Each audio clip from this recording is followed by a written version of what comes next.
내가 산을 향하여 눈을 들리라. 나의 도움이 어디서 올까? 나의 도움은 천지를 지으신 여호와에게서로다. 아멘. 우리의 든든한 반석이시고 또 피할 바위가 되신 하나님, 지난 한 주간 거칠고 험한 세상길을 걸을 때 저희와 동행해 주시고 매 순간 지혜와 권능으로 붙들어 주신 은혜에 감사를 드립니다.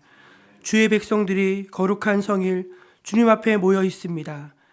예배드리니 주님 예배를 기쁘게 받아주시고 모든 성도들에게 평안과 안식 또 하늘 양식을 더하여 주옵소서. 모든 영광 주님께 올리며 귀하신 예수님의 이름으로 기원하옵나이다. 아멘. 우리 다 함께 자리에서 일어나 영광의 찬송 하나님 앞에 올려드리겠습니다.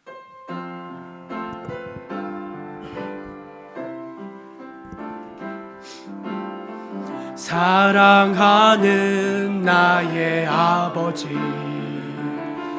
이름 높여드립니다.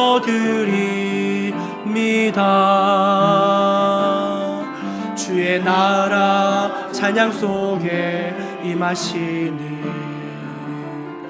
능력에 주께 찬송하네. 전능하신 하나님 찬양, 언제나 동일하신 주, 전능하신 하나님 찬양, 영원히 다스리네.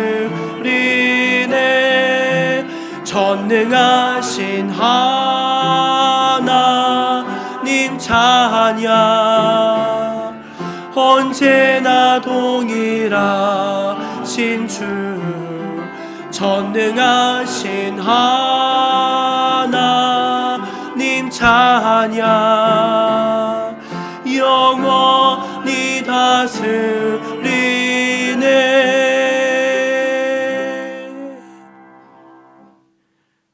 이제 하나님 앞에서 우리의 지나온 한 주간의 삶의 모습들을 겸손히 돌아보면서 감사의 기도 또 회개의 기도 함께 올려드리겠습니다.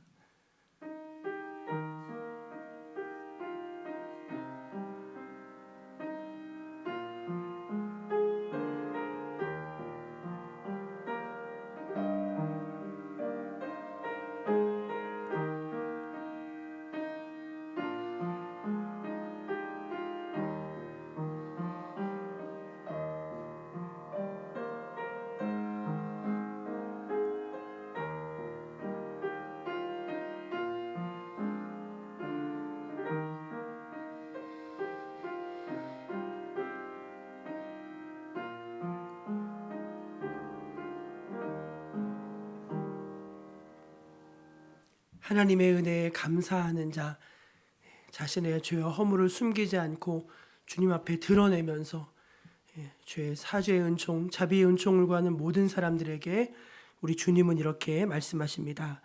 여호와는 마음이 상한 자를 가까이 하시고 충심으로 통회하는 자를 구원하시는도다. 아멘. 사도신경으로 우리 신앙을 함께 고백하겠습니다. 나는 전능하신 아버지 하나님 천지의 창조주를 믿습니다. 나는 그의 유일하신 아들 우리 주 예수 그리스도를 믿습니다. 그는 성령으로 잉태되어 동정녀 마리아에게서 나시고 본디오 빌라도에게 고난을 받아 십자가에 못 박혀 죽으시고 장사된 지 사흘 만에 죽은 자 가운데서 다시 살아나셨으며 하늘에 오르시어 전능하신 아버지 하나님 우편에 앉아 계시다가 거기로부터 살아있는 자와 죽은 자를 심판하러 오십니다. 나는 성령을 믿으며 거룩한 공교회와 성도의 교제와 죄를 용서받는 것과 몸의 부활과 영생을 믿습니다. 아멘. 성시교독은 교독문 75번 마태복음 6장입니다. 그러므로 내가 너희에게 이르노니 목숨을 위하여 무엇을 먹을까, 무엇을 마실까, 몸을 위하여 무엇을 입을까 염려하지 말라. 목숨이 음식보다 이것보다 중하지 아니하며 몸이 의복보다 중하지 아니하냐. 공중에 새를 보라. 심지도 않고 거두지도 않고 창고에 모아들이지도 아니하되 너희 아들 아버지께서 기르시나니 너희 이것보다 귀하지 아니하냐. 너희 중에 누가 염려함으로 그 키를 한 자라도 더할 수 있겠느냐. 너희가 어찌 을보를 위하여 염려하느냐.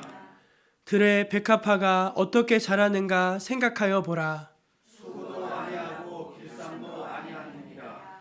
그러므로 염려하여 이르기를 무엇을 먹을까, 무엇을 마실까, 무엇을 입을까 하지 말라.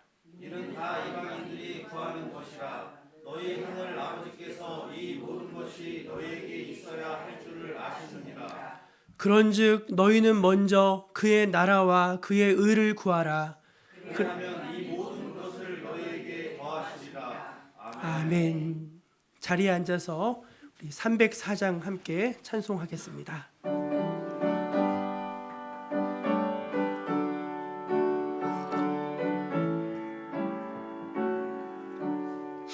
그 크신 하나님의 사랑 말로 다 형용 못하네. 저 높고 높은 별을 넘어 이 낮고 낮은 땅 위에 죄범한 영혼 구하려 그 아들 보내사 화목제물 삼으시고 죄 용서하셨네.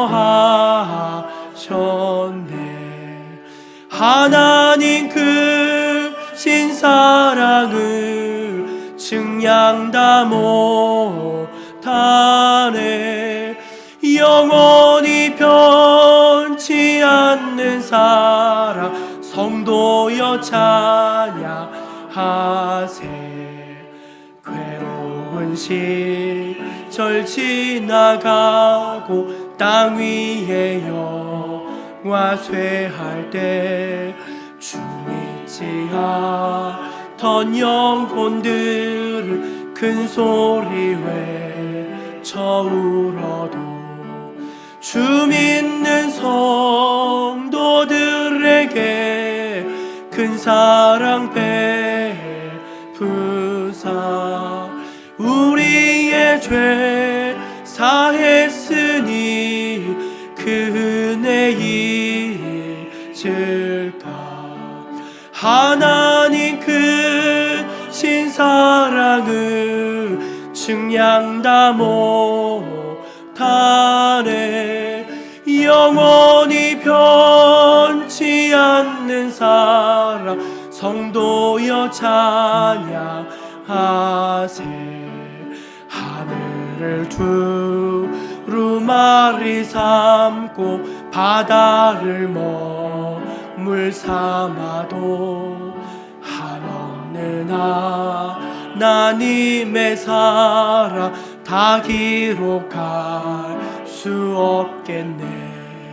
하나님의 크신 사랑 그 어찌 다 쓸까. 저 하늘로 비싸도 채우지 못하리. 하나님 크신 사랑을 증량 다 못하네. 영원히 변치 않는 사랑 성도여 찬양하세.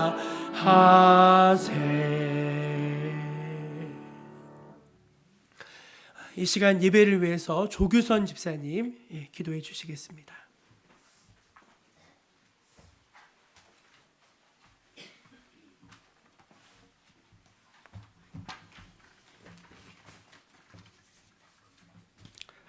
살아계신 하나님 아버지, 오늘 거룩하고 복된 주일을 맞아 하나님의 사랑을 받은 저희들이 뜻과 정성을 다하여 존귀하신 주님께 감사와 찬양을 올려드립니다.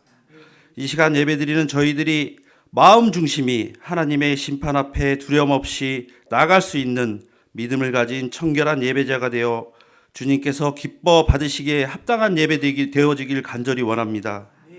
오늘 예배 가운데 성령님이 임재하여 주셔서 삶을 살아가며 힘들고 지쳐있는 주님의 자녀들에게 하늘 문을 활짝 열어주시어 주님을 뜨겁게 만나는 체험이 있게 하옵시고, 말씀으로 치유받고 주님을 저희 삶의 주인으로 모시는 은혜가 있게 하옵소서. 자비로우신 하나님 아버지, 늘 우리를 품어주시고 안아주시는 주님의 사랑에도 불구하고 지난 한 주간도 세상에서 방황하며 죄와 허물이 많았음을 고백합니다. 빛의 자녀로 살아야 하지만 세상 속에서 믿음으로 살지 못했음을 고백합니다. 통회하는 심령을 긍휼히 보시고 그리스도의 십자가 보혈로 우리의 죄악과 허물을 깨끗이 씻어 주시옵소서.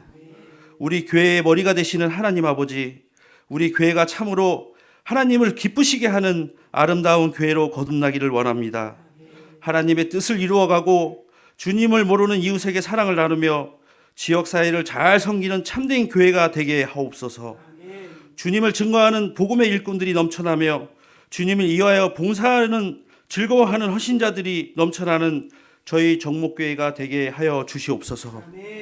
우리의 연약함과 나약함을 잘 아시는 주님, 이번 다니엘 기도회가 주님의 은혜 아래 드려지고 있습니다. 기도회 시작과 끝나는 날까지 살아계신 하나님의 음성을 듣게 하시고 일일이 주님께서 고하는 기도의 내용들이 하나하나 이루어지는 놀라운 역사가 펼쳐지는 다니엘 기도회가 되어지길 간절히 원하옵고 원합니다. 오늘도 하나님의 말씀을 대언하시려 다니엘 서신 목사님께 성령의 기름 부음이 충만케 하사 능력의 말씀을 설파하실 때 말씀이 권세 있게 증거하게 하시고 듣는 성도들 모두가 은혜가 충만한 귀한 시간 되게 하옵소서. 오늘 찬양으로 주님께 영광 돌리는 하모니 찬양대를 축복하여 주시고 그 찬양이 주께는 영광이요 성도들에겐 큰 은혜가 되게 하옵소서. 보이지 않는 곳에서 헌신하며 봉사하는 주님의 귀한 손길들을 일일이 기억하시어 축복에 축복을 더하여 주시옵고 얼마 남지 않은 올해도 온전히 주님만을 바라보며 나아가길 원하며 길이요 진리요 우리의 생명 되시는 우리 주 예수 그리스도 이름으로 기도드립니다.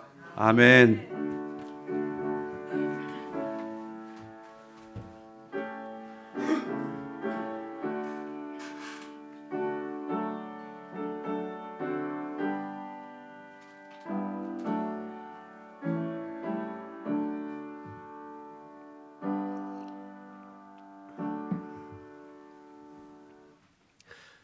(11월) 둘째 주일 우리에게 주신 하나님의 말씀은 신약성경 갈라디아서 2장 11절부터 14절까지 말씀입니다. 신약성경 갈라디아서 2장 11절에서 14절까지 말씀입니다. 하나님의 말씀을 제가 다 받들어 봉독하겠습니다. 게바가 안디옥에 이르렀을 때에 책망받을 일이 있기로 내가 그를 대면하여 책망하였노라. 야고보에게서 온 어떤 이들이 이르기 전에 게바가 이방인과 함께 먹다가 그들이 오매 그가 할례자들을 두려워하여 떠나 물러가매 남은 유대인들도 그와 같이 외식함으로 바나바도 그들의 외식에 유혹되었느니라. 그러므로 나는 그들이 복음의 진리를 따라 바르게 행하지 아니함을 보고 모든 자 앞에서 게바에게 이르되 내가 유대인으로서 이방인을 따르고 유대인답게 살지 아니하면서 어찌하여 억지로 이방인을 유대인답게 살게 하려 하느냐 하였노라. 아멘.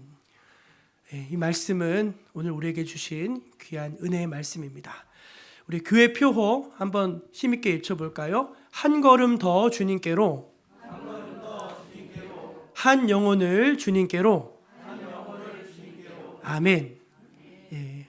올 한 해 정말 더 주님과 영적으로 친밀해지시고 열매 맺는 여러분 모두가 되시기를 축복합니다. 교회 소식을 전해드리겠습니다. 다니엘 기도회가 은혜 중에 지금 드려지고 있습니다. 매일 한 22분 정도 이 자리를 채우셔서 예배를 드리시는데 원래도 좋았지만 올해는 특별히 더 좋은 것 같아요. 강사님들도 너무 좋으시고 기도의 열기도 뜨겁고 참 은혜가 많이 됩니다. 그래서 여러분들 평소에 바쁘셔서 교회에서 함께 참여하시기 어려운 분들은 주일 이번 오늘하고 돌아오는 수요일은 좀 많이 좀 참여하시면 좋겠고요. 구역별로 좀 같이 권하셔서 또 이렇게 앉아서 같이 단일기도 참여하시면 참 좋겠습니다. 이제 딱 11일차 지났는데 이제 반 왔어요. 반. 이제 여러분 기대하시는 마음으로 나머지 반 시간도 함께 동참해 주시기를 바랍니다. 교회 김장합니다. 화요일 날 이제 오전에 모여서 절이고 수요일 날 오전에 모여서 묻힌다고 합니다. 그래서 감사하고요. 시간 내실 수 있는 분들 오셔가지고 함께 해주시면 좋겠습니다. 배추를 보니까 이렇게 뭐 10포기, 20포기씩 갖다 놓으셔가지고 한 100폭 정도 저쪽에 쌓여 있더라고요, 벌써.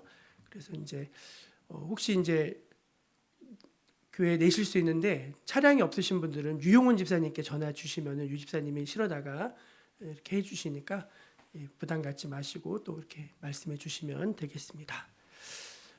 저희가 이제 2023년에 등록한 새가족들 대상으로 이제 새가족 성경 공부를 진행하고자 합니다. 진행하는데 이제 각자 보니까 우리 성도님들이 다 시간이 안 맞으시더라고요. 그래서 정한 시간에 새가족 성경 공부를 하게 되었는데 이분들이 말씀을 잘 들어가고 또 이제 신앙이 정착되어지고 또 좋은 일꾼으로 성장할 수 있도록 여러분들이 관심 가져주시고 계속해서 기도해 주시기를 바랍니다. 저는 오늘 오후에 남양주 생명샘 교회가 이제 합병 예배를 드리는데 제가 올해 시찰장으로 일을 하고 있어서 그런 예식에 꼭 참여해야 되는 사정이 있어서 출타하게 됩니다. 잘 가고 또 모든 행사 잘 진행할 수 있도록 기도해 주시기를 바랍니다. 온라인으로 함께하는 우리 성도님들 축복하고요. 건강한 모습으로 교회에서 뵙도록 하겠습니다. 이 시간 우리 하모니 중창단이 찬양으로 하나님께 영광을 돌리시겠습니다.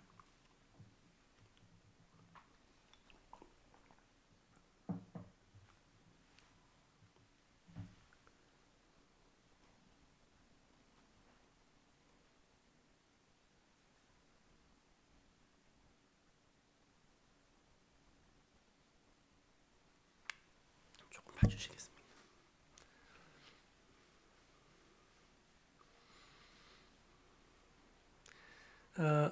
오늘 우리 소예배실에서 한 3년 만에 예배를 드리는 것 같아요. 어제 오후까지 저기 우리 하모니 중창단이 본당에서 연습할 때도 보일러를 잘 틀고서 제가 연습도 하고 했는데 그 사이에 새벽에 영하 한 6도까지 내려가면서 얼었어요. 그래서 제가 이제 5시에 언 거를 발견하고 막 좀 하려고 했는데도 이게 안 되더라고요. 그래서 이제 부득이하게 이제 예배당을 옮기고 이제 하다 보니까 시스템이 본당 시스템에 이렇게 적응이 돼 있는데 이게 안 돼 가지고 좀 양해해 주시기를 바랍니다.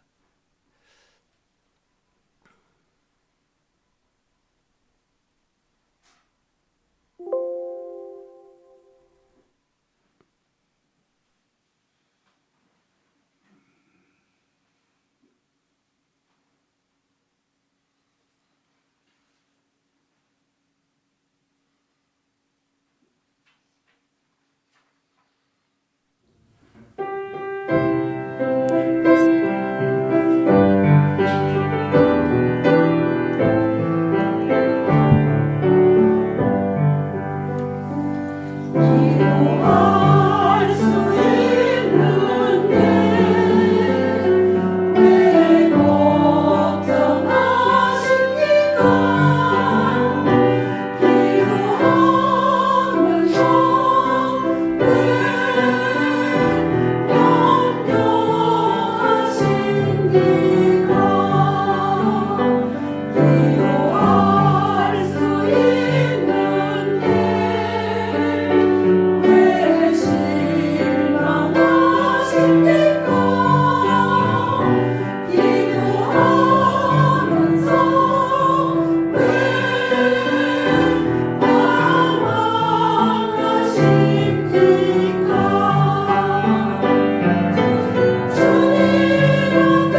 하나님께 영광의 박수 드리겠습니다.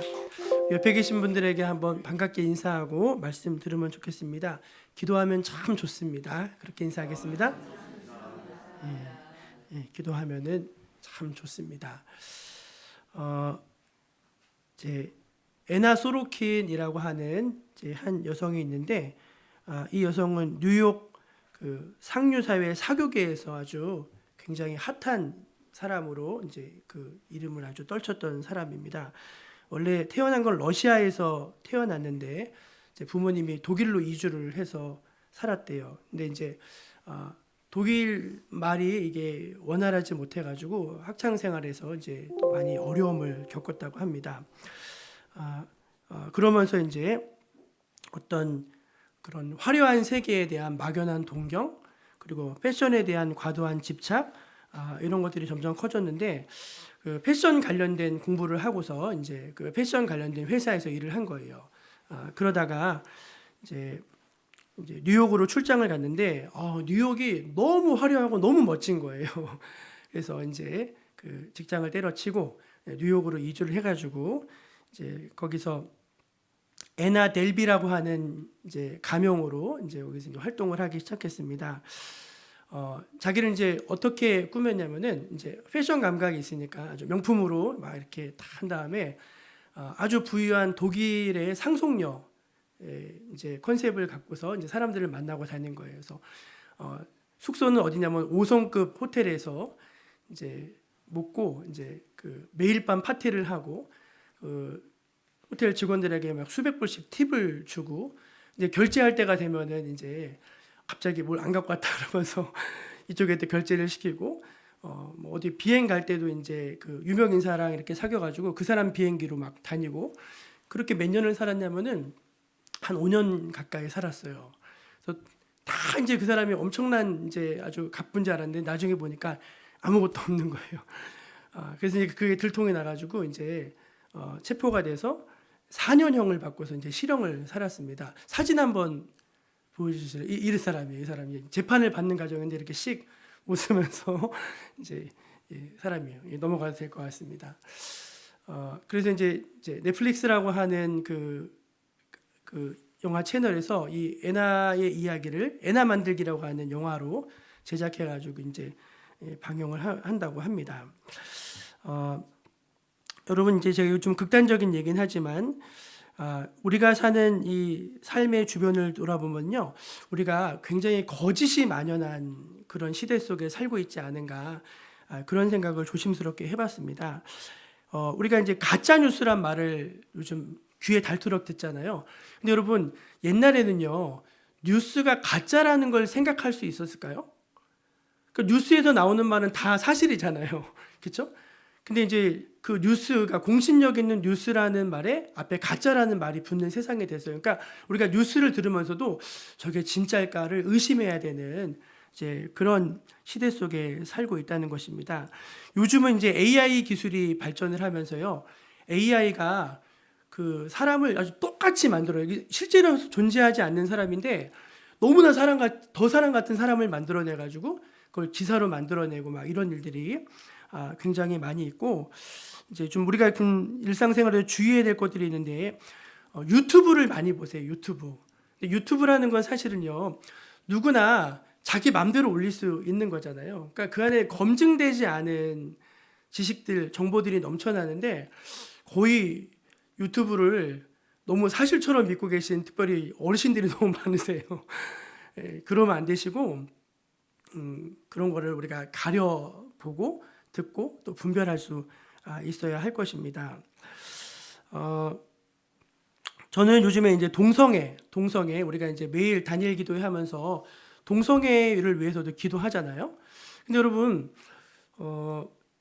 어저께 이제 잠깐 점심을 먹으러 갔다가 이제 그 이상한 변호사 우영우라고 하는 아주 인기 드라마가 있는데 이제 거기에 한 에피소드가 나오는 거예요. 근데 결혼식을 하다가 이제 신부의 웨딩 드레스가 찢어졌어요. 그래가지고 그것 때문에 결혼식이 엉망이 되고 그러는 사이에 이제 막 소송이 되어지고 막 하다가 이제 나중에 진실이 밝혀지는데 그 진실이 뭐냐면은 이 여주인공이 사실은 정말로 사랑하는 사람이 있었던 거예요. 근데 그 사랑하는 사람이 누구냐면은 동성애 잘 아는 언니였어요. 언니. 그래서 이제 마지막에 그 언니랑 이제 딱 이제 커밍아웃 해가지고 진실한 사랑을 딱 이루어가는 진짜 아름다운 모습을 누구나 이제 그거를 이제 보면은 야 사랑의 위대함 막 이렇게 생각하는데 여러분 잘 생각해 보면 여러분 거짓 아닙니까? 하나님이 세상을 창조하실 때 남자와 여자를 지으셨어요. 그게 창조의 질서입니다. 질서. 그리고 그 한 남자와 한 여자를 통해서 가정을 이루게 하시고, 예? 그리고 그 가정을 통해서 경건한 후손을 주시기로 하나님이 계획을 해놓으신 거예요. 근데 그 질서를 깨는 거거든요. 근데 요즘에는 이런 동성애에 대해서 부정적인 의견을 피력하는 사람들에 대해서 뭐라고 하냐면은 광신자, 특정한 종교 신념에 사로잡힌 사람들, 편견을 가진 사람들 막 이렇게 몰아갑니다. 근데 여러분 많은 사람들이 그렇게 이야기한다고 그게 사실일까요? 그렇지 않아요, 여러분. 다수의 의견이 진실이 아닐 경우도 상당히 많이 있습니다. 근데 우리는 다수가 말하면 곧 그게 진리잖아요. 근데 그렇지 않죠. 그래서 우리가 잘 생각해 보면 이것도 진실과 거짓의 문제더라고요. 진실과 거짓의 문제예요. 우리 주변에도 뭐 참 많은 거짓과 속임수들이 많이 있습니다. 이것도 이제 얼마 전에 예전에 방송을 보다가 이제 나왔는데 그 원산지를 속여서 고기를 파는 집이 나왔어요. 그래서 이제 딱 나왔는데 우리 집사님 딱 보다가 저기 산흥 아니야? 그런 거예요. 산흥. 제가 전에 산흥에 살았거든요. 산흥에 살았더니 봤더니 맞다 하는데 이제 그 마트 이름이 노아 마트예요. 노아. 아브라함, 이삭, 노아 있잖아요. 노아 마트인데 저희가 자주 가던 마트인데 그 마트 정육점에서 이제 고기를 속여서 판 거예요. 그래가지고 텔레비전에 나오더라고요. 보면서 이제 그러면서 저희가 참 씁쓸한 웃음을 줬던 적이 많습니다. 요즘 뭐 전세 사기다, 보이스 피싱이다, 뭐 신종 사기다, 홈쇼핑이다 해가지고 사실 이 모든 것들이 다 어찌 보면은 거짓에서 비롯된 그런 어떤 폐해고 악이라고 할 수 있을 것입니다. 그러므로 여러분 우리가 예수 믿는 사람들, 하나님의 사람들은요 거짓을 경계해야 됩니다. 예, 그리고 거짓에 대해서 저항하셔야 되고요, 거짓을 분별하셔야 되고요, 거짓에 대해서 여러분들이 속지 않으셔야 하는 것입니다. 우리 시편 101편 7절 말씀인데 한번 같이 읽어볼게요. 시작. 거짓을 행하는 자는 내 집안에 거주하지 못하며 거짓말하는 자는 내 목전에 서지 못하리라. 예. 거짓말하는 사람들은요 하나님의 존전에 설 수가 없다는 것입니다. 하나님이 그들을 밀어내신다는 거예요. 그러니까 우리가 한 걸음 더 주님께로 나아가야 되는데 우리가 하나님께로 가까이 나아갈수록 이제 거짓이 드러나는 거죠. 거짓이 드러나고, 근데 하나님과 멀어질수록 거짓이 이제 내 안에 계속 들어오는 것이죠. 그렇게 볼 수가 있을 것 같아요. 그래서 여러분 아까 말씀드린 대로 이 세상에 거짓이 많죠. 그리고 우리 자신을 한번 돌아보시면 여러분 우리들 안에도 거짓된 부분들이 있지 않습니까? 예, 하나님이 이렇게 양심의 빛으로 다 비추어 주시면은 내 안에도 참 거짓이 많구나 이런 걸 이제 많이 느낄 때가 있어요, 종종. 뿐만 아니라 큰 문제는 뭐냐면은 교회 안에도 거짓이 존재할 수 있다는 것입니다. 우리 말씀 한번 읽어볼까요? 베드로후서 2장 1절인데요. 시작. 그러나 백성 가운데 또한 거짓 선지자들이 일어났으나니 이와 같이 너희 중에도 거짓 선생들이 있으리라. 그들은 멸망하게 할 이단을 가만히 끌어들여 자기들을 사신 주를 부인하고 임박한 멸망을 스스로 취하는 자들이라. 예, 거짓 선생도 있고 거짓 선지자도 있고 있다는 거죠. 그리고 요즘 뭐 이제 신천지들 이렇게 활동하는 거 보면은 신천지들이 사람들을 이렇게 포교할 때 쓰는 전략이 거짓말이잖아요. 거짓말을 해서 하는. 근데 기독교는 진리의 종교인데 거짓말을 해서 사람들을 데려온다? 이건 사실 맞지 않잖아요. 근데 이제 왜 그렇게 하는 거냐면 이제 거짓이 그 안에 들어갔기 때문에 이제 그렇게 되어지는 것이라 할 수 있을 것입니다. 저는 이제 올해 시찰 업무를 맡아가지고 이제 그런 행정 업무는 제가 이제 처음인데 보면서 좀 새로운 걸 좀 많이 보게 됐어요. 알게 됐어요. 이번에 회의를 하시는데 그 목사님, 노회장 목사님이 뭐라고 부탁을 하시냐면은 시찰은 이제 각 교회의 모든 일들을 관장하고 이제 그걸 잘 살피는 역할이라는 거예요. 그러시면서 제발 거짓말로 보고하는 일이 생기지 않도록 특별히 좀 신경을 써달라 그렇게 말씀을 하시더라고요. 그러니까 우리가 교회잖아요. 목회자고 교회인데도 위에 상에 올리는 보고가 거짓인 경우가 너무 많은 거예요. 막 숫자도 다 틀리게 하고 돈도 막 다 틀리게 하고 예배를 드리지 않고 있음에도 예배를 드린다고 하고 이런 경우들이 이제 교회임에도 불구하고 들어 있는 것이죠. 그래서 그렇게 부탁을 하시니까 한 목사님이 손을 탁 들더니 목사님 지금 이렇게 우리 시찰장들에게 이렇게 시찰을 강화하라고 하는 뭐 어떤 특별한 이유가 있으십니까? 그렇게 물어보는 거예요. 여자 목사님이신데. 그랬더니 이제 딱 뭐라고 말씀하시냐면은 교회 안에 거짓이 너무 많이 들어와 있는 것 같다고. 그 거짓을 우리가 그 거짓을 그대로 두면은 교회에 소망이 없다. 그래서 우리가 한 번은 이런 부분들에 대해서 분명히 할 부분들을 분명히 하고 정리할 부분들을 정리해야 되지 않겠느냐. 그렇게 말씀하시는 것을 들었습니다. 사랑하는 사람 여러분, 우리 하나님의 사람들은 거짓을 멀리해야 될 줄로 믿습니다. 왜냐하면은 하나님은 진리시잖아요. 그렇죠? 하나님은 진리시고 거짓은 누구에게 속한 것일까요? 마귀에게 속한 것이죠. 그래서 이 진실과 거짓은요 함께 공존할 수가 없는 것입니다. 그러므로 우리가 하나님의 사람이라면은 이 거짓에 대해서 조금 더 분명하고 단호한 그런 태도, 또 영적인 자세를 취해야 할 줄로 믿습니다. 오늘 말씀은 여러분 이제 갈라디아서 말씀인데 이제 굉장히 중요한 말씀이에요. 여러분 아시겠지만 바울과 베드로는요 좀 아주 미묘한 관계입니다. 왜냐면은 바울은요 이제 베드로하고 바울인데 베드로는 예수님하고 처음부터 같이 있던 사람이에요. 그러니까 여러분 예수님하고 처음부터 같이 있던 12명에 대해서 내려진 칭호가 있는데 그게 사도라고 하는 칭호입니다. 사도. 그들은 사도예요. 12사도. 근데 바울은요 한 번도 예수님을 만난 적이 없어요. 근데 바울이 자기를 뭐라고 주장하냐면 자기는 13번째 사도라는 거예요. 그러니까 이 일로 말미암아 엄청나게 공경을 많이 받았습니다. 야, 네가 어떻게 사도냐? 예수님 본 적도 없으면서. 그러면서 바울 보고 넌 가짜다. 너는 가짜 사도다 하는 그런 공격이 많았어요. 바울도 이제 그걸 의식했는지 예수 믿은 지 한 3년쯤 지나서 예루살렘에 가서 베드로를 만났습니다. 베드로를 만나가지고 베드로가 교회의 대표잖아요. 그래서 베드로랑 15일 동안을 같이 지내면서 그의 신학과 그의 신앙과 그의 체험과 그의 어떤 선교에 대한 열정 이런 것들을 검증을 받았어요. 검증을. 그래서 베드로가 바울이 전하는 복음은 진짜다. 바울 진짜 사도다. 그렇게 인정해줬어요. 인정해줬습니다. 그래서 이제 이 앞에 이 갈라디아서 2장을 읽어보면은요, 그런 앞에 내용들이 다 나와 있어요.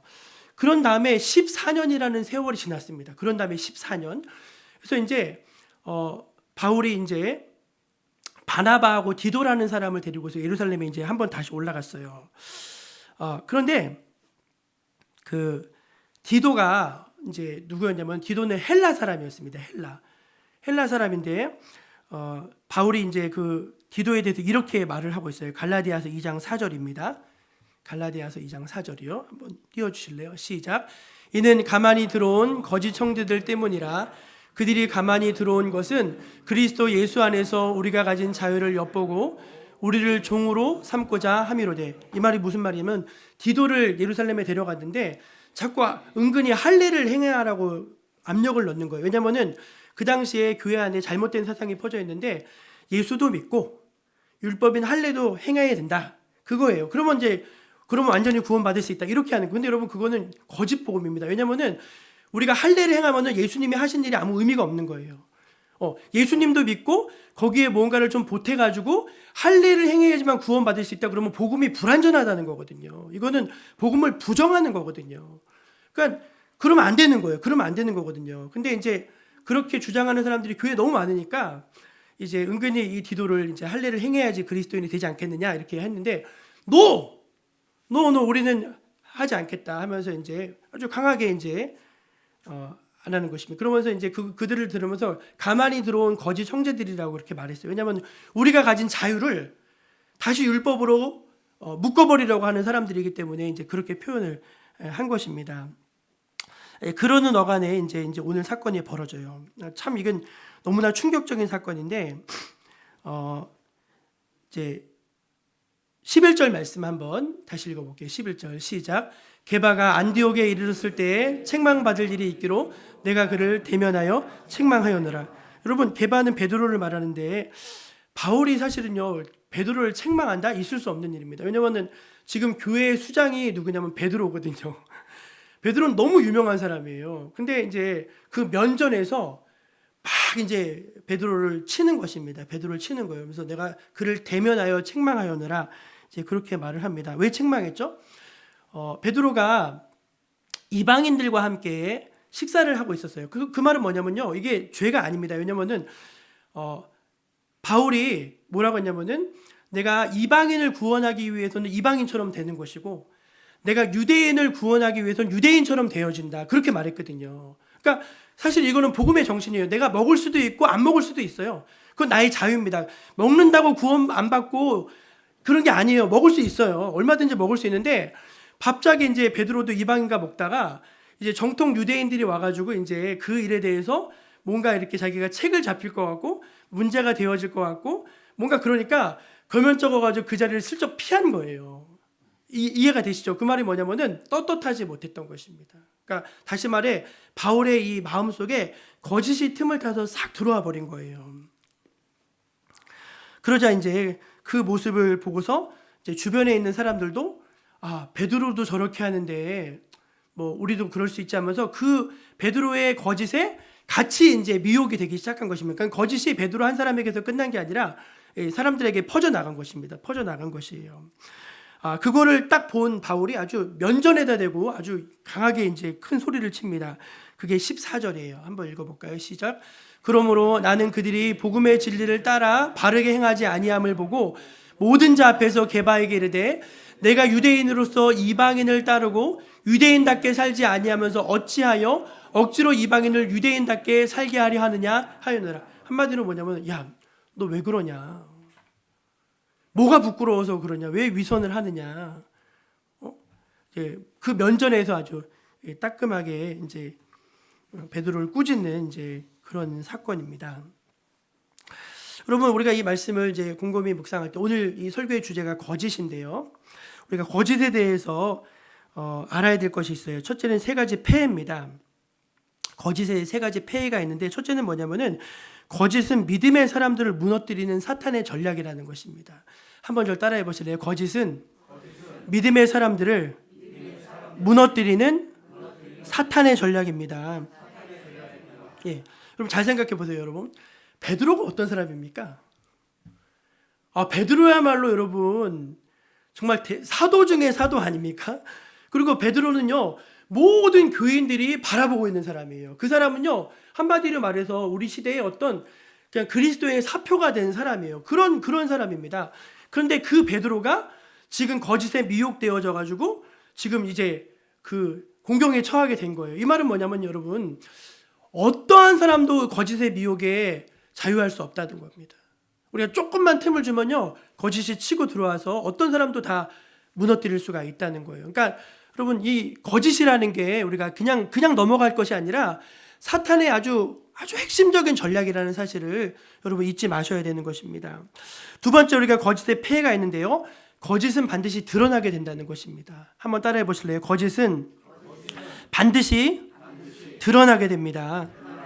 예, 왜 거짓이 드러나면요? 하나님이 진리시잖아요.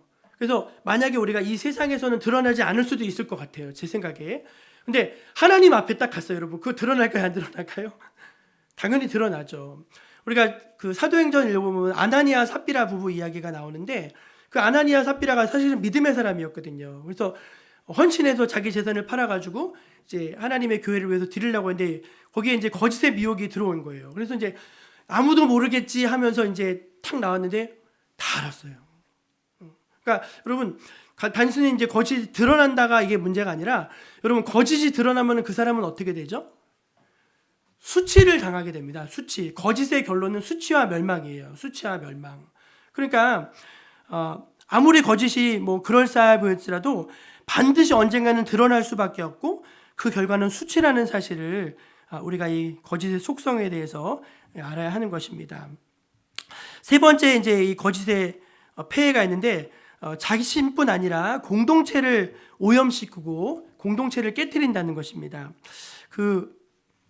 거기 말씀해 보면은 몇 절이죠? 13절 혹시 띄어져 있나요? 13절? 13절이 없죠. 예. 13절 말씀을 보면은 거기 이렇게 나와 있어요.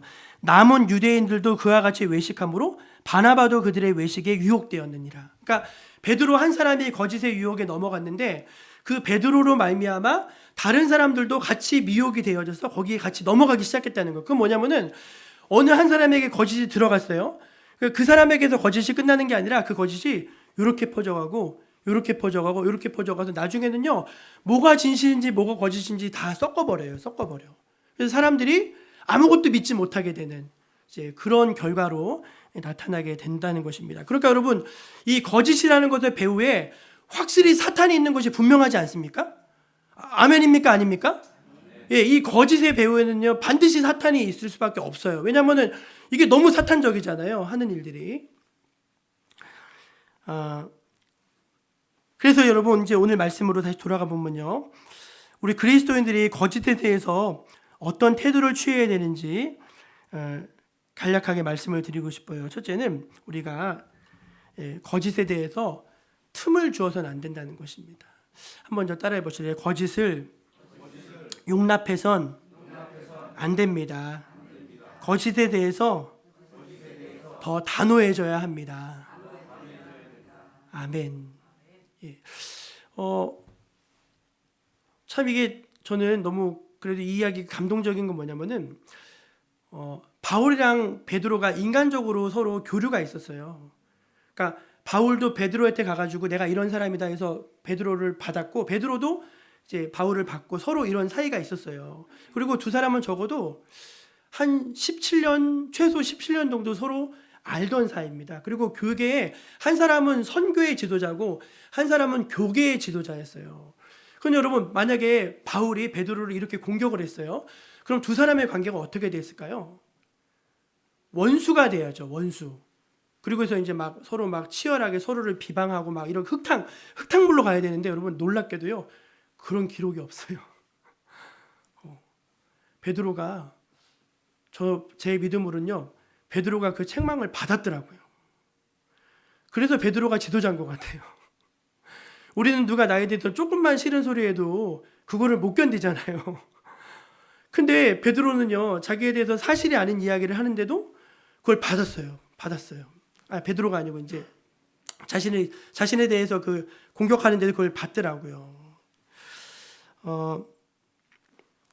이제 그걸 말씀드리려고 하는 게 아니라 대체 바울이 왜 그렇게 민감하게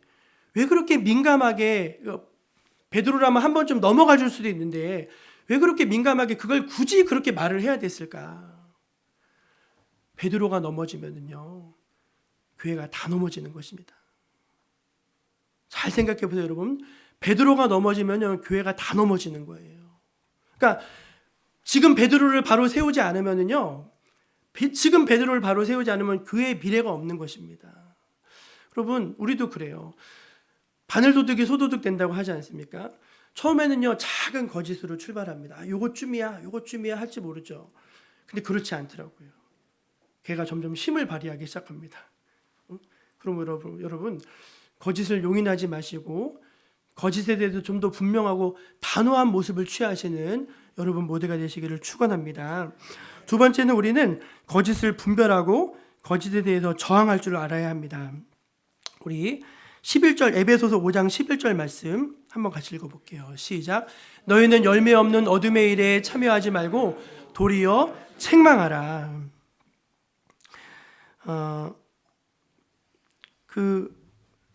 세상의 유혹 시험이라고 하는 찬양이 있습니다. 세상의 유혹 시험이 내게 몰려올 때 나의 힘으론 그것들 모두 이길 수 없는 그 찬양인데 2절 가사가 뭔지 아십니까?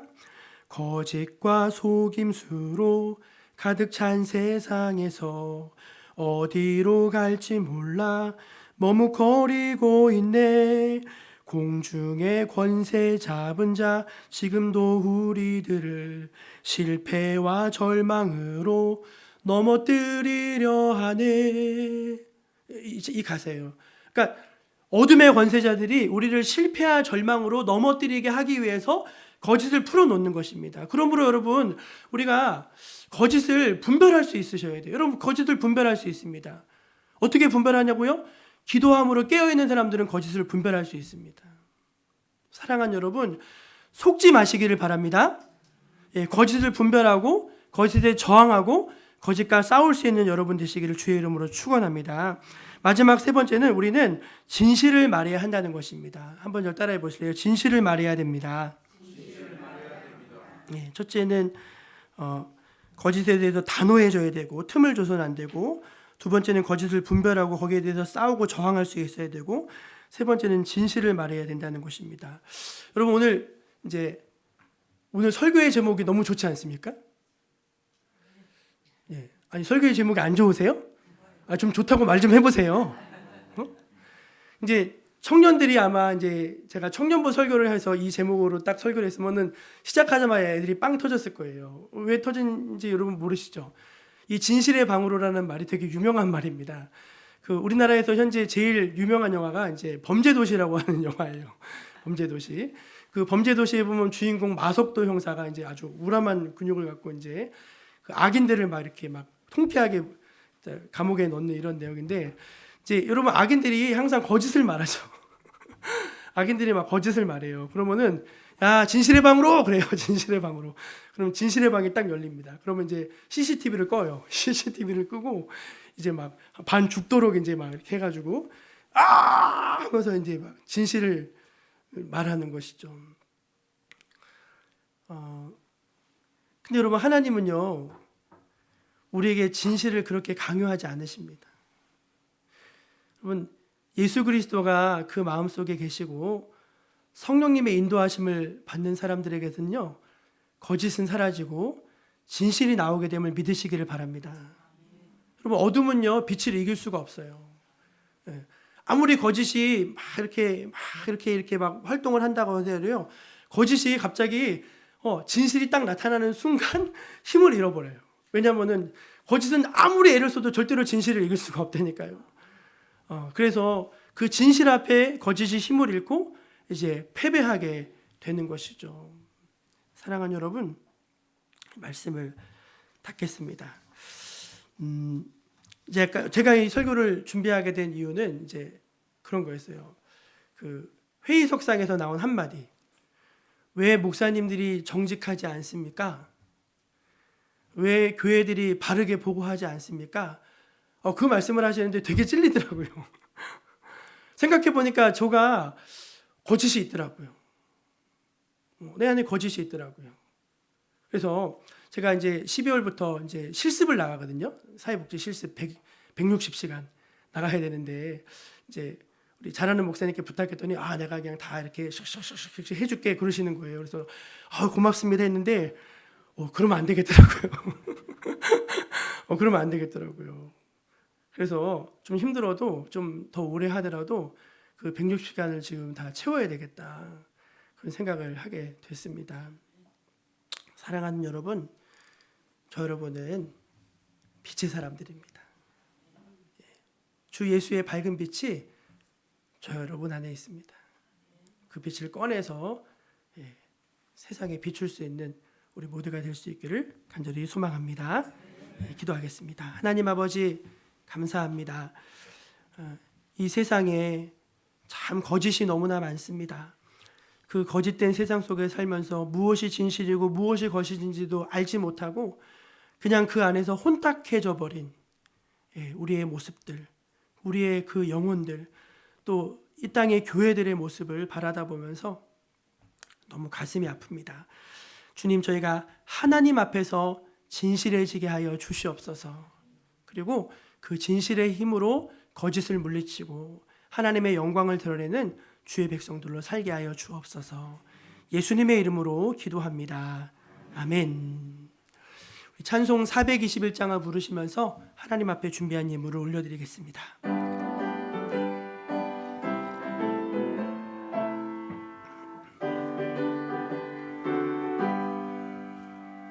내가 예수 믿고서 죄 사함 받아 나의 모든 것 다 편했네.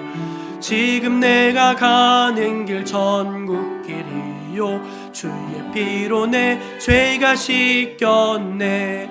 나의 모든 것 편하고 그 피로 구속 받았네.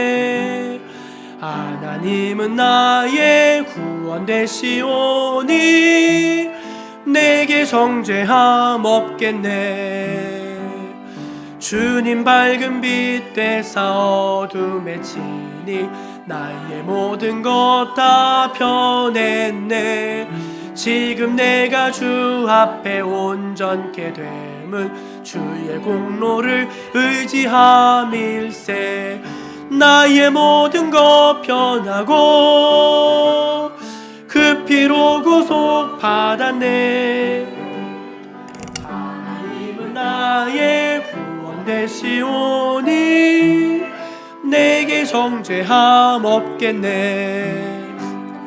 내게 성령이 임하고 그 크신 사랑 나의 맘에 가득 채우며 모든 공포 내게서 물리치시니 내 맘 항상 주 안에 있겠네. 나의 모든 것 편하고 그 피로 구속 받았네. 하나님은 나의 구원 되시오니 내게 정죄함 없겠네.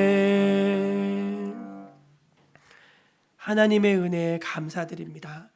하나님이 늘 먹을 것을 주시고 입을 곳을 주시고 누워서 따뜻하게 쉴 곳을 주시고 또 우리가 필요한 것 이상으로 모든 것을 채워주시니 감사하고 또 감사합니다. 하나님 늘 기억하게 하여 주옵소서.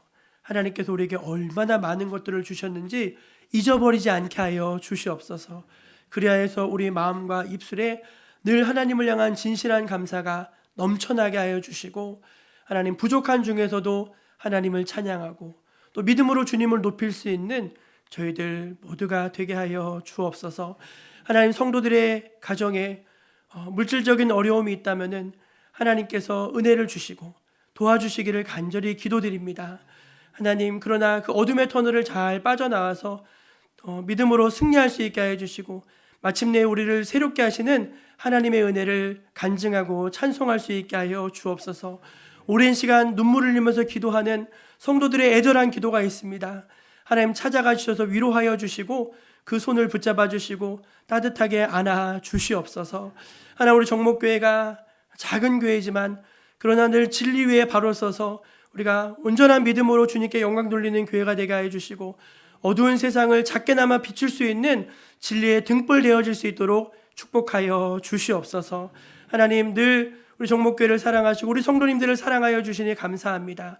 또 주신 말씀을 갖고 세상에 나아갈 때 이번 한 주간 진실한 모습으로 주님 앞에 살게 하여 주시고 우리 안에 있는 모든 거짓을 분별하고 싸우고 몰아내는 그런 믿음의 삶을 이번 한 주간 실현해 갈 수 있게 하여 주옵소서. 항상 우리를 사랑하시고 도우시고 늘 선한 길로 인도하시는 참 좋으신 구주 예수님의 이름으로 기도드립니다. 아멘. 우리 옆에 계신 분들에게 이렇게 인사하겠습니다. 거짓은 진실을 이길 수 없습니다. 그렇게 인사하겠습니다. 거짓은 진실을 이길 수 없습니다. 이번 한 주간 하나님 앞에 진실하게 살아가신 여러분 모두가 되시기를 축원합니다. 이제 다 함께 자리에서 일어나셔서 우리 함께 파송 찬양 부르시는 축도로 예배를 마치겠습니다.